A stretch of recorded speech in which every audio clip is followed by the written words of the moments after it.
You're staring at a million log lines. The answer to your investigation is in there somewhere. The difference between finding it in 10 seconds and never finding it at all is whether you can speak the language your SIM speaks. Today, you learn that language.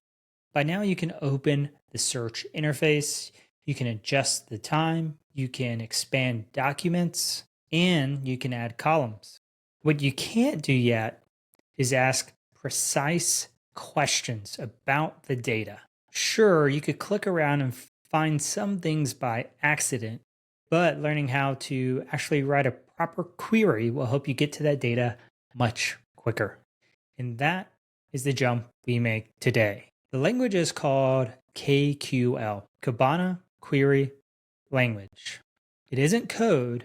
It's much closer to how you may describe something you're looking for out loud, just with a little bit more strict grammar. Learn the grammar once, and you stop having to just click around aimlessly. Today, you'll learn the difference between free text search and field search, a handful of operators that cover almost every search, combining a query with a time range and filters, and then answering a real investigation question, start to finish. All right, we have two ways to search. First, we can type in a word and hit enter.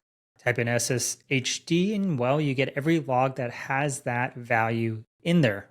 That's what we call free text search.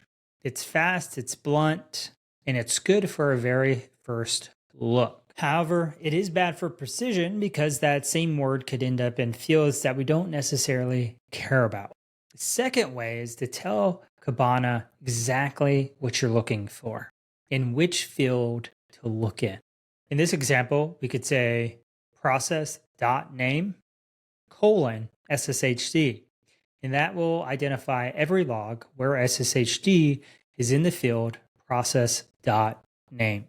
That's called a field search, and that's where you're going to spend a majority of your time as an analyst. So, in summary, free text is how you get your footing, your initial pass, and field search is how we're going to do most of our searching as an analyst. The shape of a field search is always going to be the same. It's going to be the field name, colon, and then the value you're looking for. There are no spaces around the colon. And if you have a value that has a space in it, we need to make sure we put quotes around that. Get that shape in your mind and get it straight. And most of the other queries are going to take a very similar shape as well. Now, this is what I was talking about with the value with a space in it. When your value has a space, you have to wrap it in double quotes. In this case, we have failed password, and there is a space between those two words, and we have to put quotes around it so that it doesn't interpret the space as a break in our search, where it's just searching for, say, failed, and then doing a text search for password. This puts it together and says, hey, we need to look for this exact value in the message field. So, rule of thumb, if there's a space in the value that you are searching for, just put it in double quotes. And just a heads up, if you ever quote something you didn't need to quote, it's never going to hurt anything. So you can't go wrong by just adding quotes in there. But on the flip side of that, when you don't quote, you could be getting data back that you did not intend to get. And that could give you a lot more results to comb through. So we always want to focus on getting as little results as possible that match the search that we're looking for. And or not. Three words that do most of the heavy lifting for us. With and, both conditions must match in order for it to be true. So in this case, both, the process name has to be SSHD and the event data set has to be system.auth. If both of those things aren't true, then it will not be a result, or we may not get results if nothing matches that exactly. Or on the second line here, either one of those must be true. They both don't have to be true. So as long as one is true, we'll get that result back. Third, we have not. This is saying I don't want results where the process name is cron. Again, these are three words that are going to really impact how you shape your queries. Next, let's tackle grouping with parentheses. So if you think back to math class, you kind of did something similar when you were grouping terms. Same concept. Things are done in the order that you put parentheses around, and you can use grouping to ensure that it's going to evaluate your query in the way that you think it's going to evaluate. But here is where people get burned. The second you start mixing and ors in the same query, you really don't know what order that they're going to be evaluated in. So we can take control of that evaluation flow by grouping with parentheses. This reads as process name with SSHD, and one of these other two values must be true. So it either has to be on webprod 01 or the host webprod 02. So both won't be true, but one of those have to be true. So in this case, we could be looking for SSH activity on two different hosts, and this query would work perfectly for that.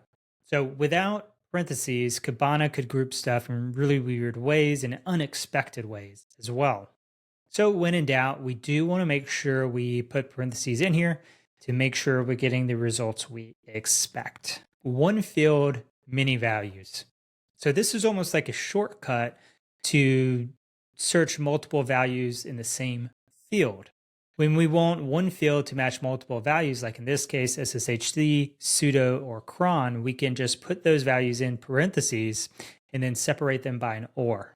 So same result as writing the field and value out 3 times separated by an OR, just a little bit more efficient for you as an analyst. So make sure you jot this down as a fun little cheat because I'm sure you will use it at some point.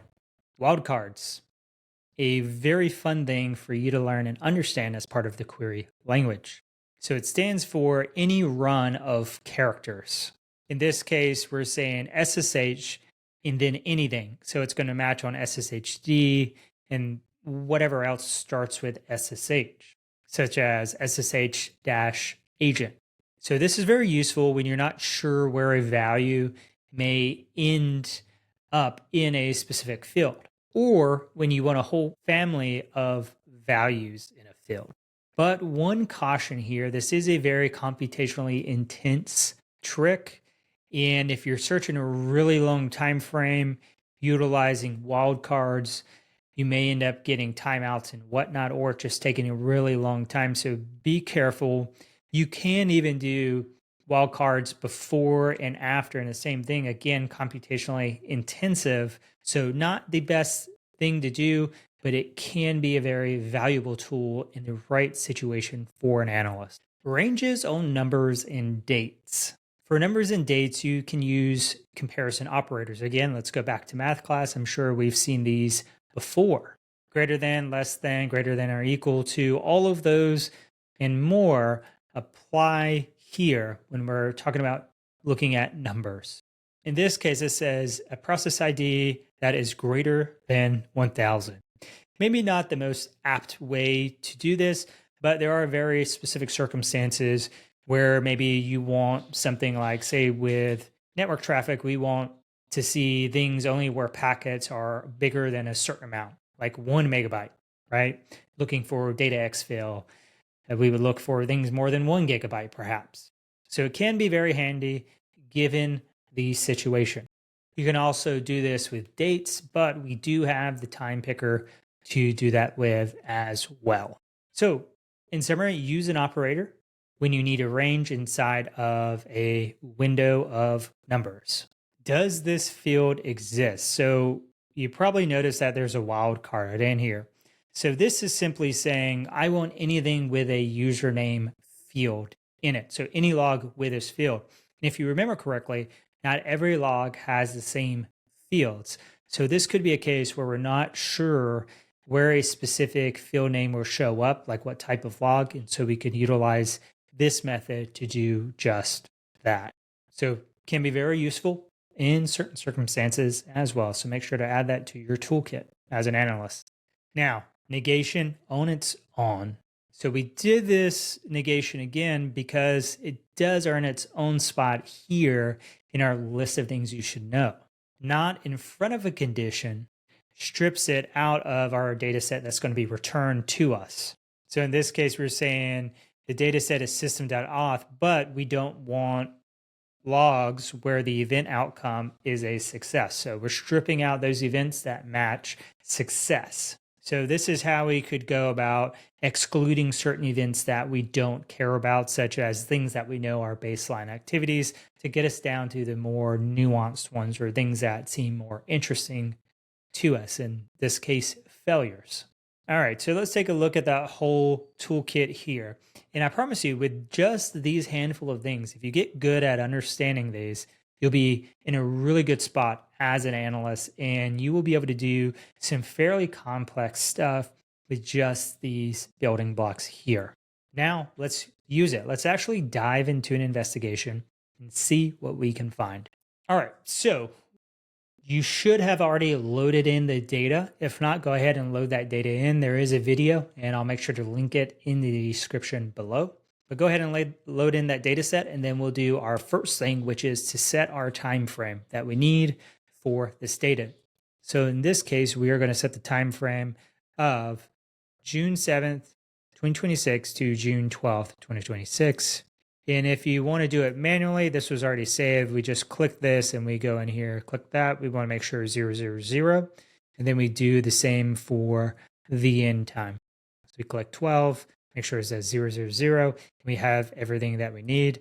We hit load and we should start seeing results. I actually have a filter here from before. We'll remove that.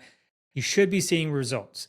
If you're not seeing results, it could be because you had a filter like I had up here, or your time frame is incorrect. So check those things. If you have any issues, make sure you reach out into the community. All right, so let's try out this keyword search, text search that we heard about in this video already. So we can do SSHD, and it will find things with SSHD in them. Let me go ahead and remove these columns, and we'll come back to them at a later time. There we go. So we can see SSHD is in all of these, and we have about 150 logs of those. So that again is just a free text search. We just type in a keyword, search it, and it gives us all the results with that value in there. Now let's do the field search. So the more precise brother of this term here. So it's going to be process.name : SSHD. So it's looking for any case where process name is SSHD, and we can see that this is indeed true based off of these results right here. So let's modify this and let's see if we can find only the logs where the username field is available. So this is kind of a couple of the ones we looked at before, wildcard, and then is the field available. So we can look in here. It's not apparent that this username field is available, but if we go into one of the logs and we type in username, we should see the value there, and we do. In this case, this user is Sarah, and we have 192 events here. So that is one more of your tools down. Now let's do one where we're doing two pieces of queries at a time. So a little bit more complex with an and in here. So let's do where process.name is SSHD. And then we want and event.data set is system.auth. So something to note here, the and or do not have to be capitalized in order for them to work. It will pick it up. Okay, so not a big deal there. As you can see, the results are the same whether or not it's capital or lowercase. All right, let's try another one. Let's try where we do a not. So the process name is going to be SSHD. We'll add a not, and then we'll add event outcome is a success. So now we have 53 events. And as we can see here, event outcome is a failure. So again, not doesn't have to be capitalized either. And we have narrowed our results to 53 events in this case. Now let's try another specific one. Let's look at message failed password. So we can see we have 53 events here. We got some failed passwords, which is cool. So this is SSH events. SSH, if you don't know, it's a way that you can log onto a system and run commands.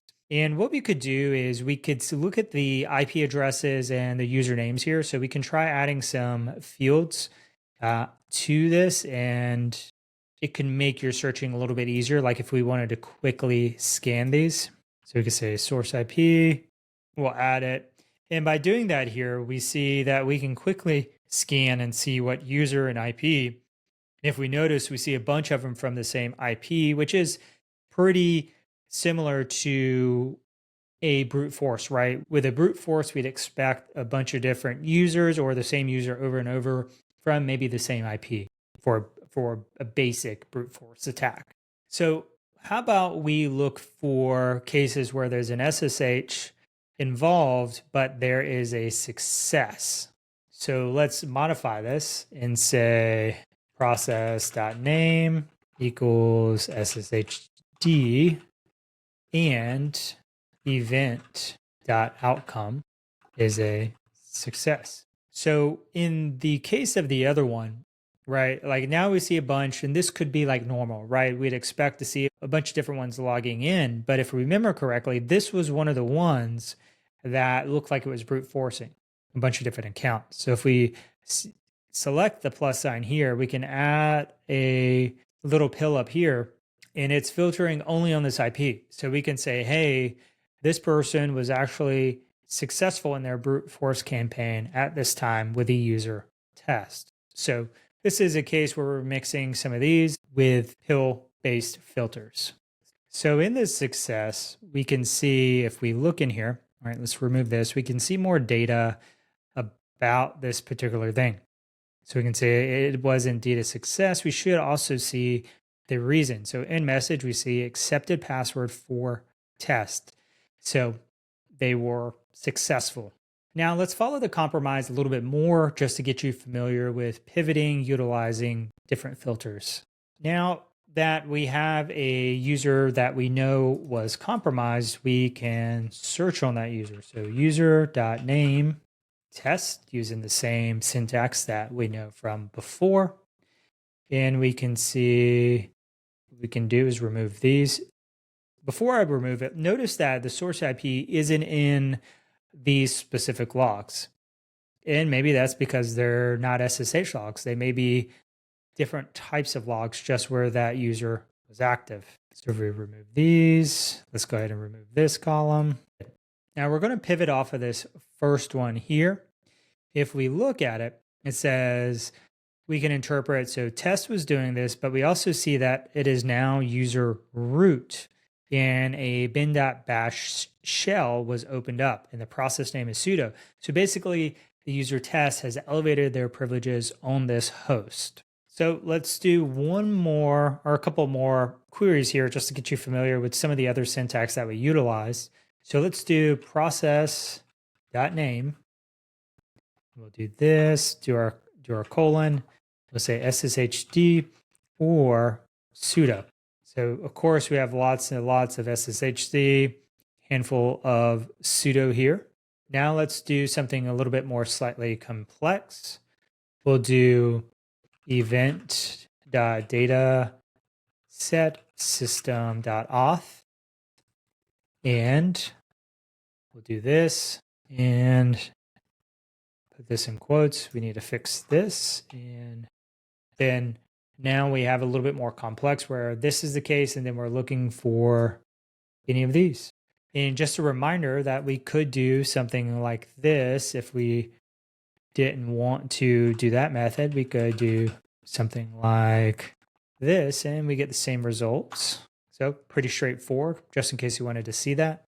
And now one final thing, we can say source.port just to show you how to use like the greater than, less than type symbols with different fields. We can also look for any port over 5,000. Not the best query here, but it does demonstrates a field that we can do some stuff on it. So I definitely encourage you to dig deeper into this, see if you can build a narrative out. And this will be one of the things that you can share in Discord. What was the attack chain from this? And then make sure you're utilizing all these fun tools that you now have in your tool belt. So now your turn. As you're doing that, let's answer these 5 questions. We want to make sure you can show SSH activity only, SSH activity that did not have successful logins, events from SSHD or sudo without repeating the field, every event with user.name populated, and then pivot on any suspicious values and follow the thread and build your timeline, and then let me know in the Discord channel. As always, there is an exercise waiting for you in the Git repo, which will be in the description below. So with this data set, make sure you get your practice in, get those reps in to understand how to pivot, how to do what you need to do in the SIEM. You're going to be in a really good space for a lot of our future work in this free course. With that, if you get stuck, make sure you reach out on Discord. Keep an eye out for any future courses by you guys at making sure you subscribe and following this channel. I'll see you in the Discord community, and I look forward to answering any questions you have.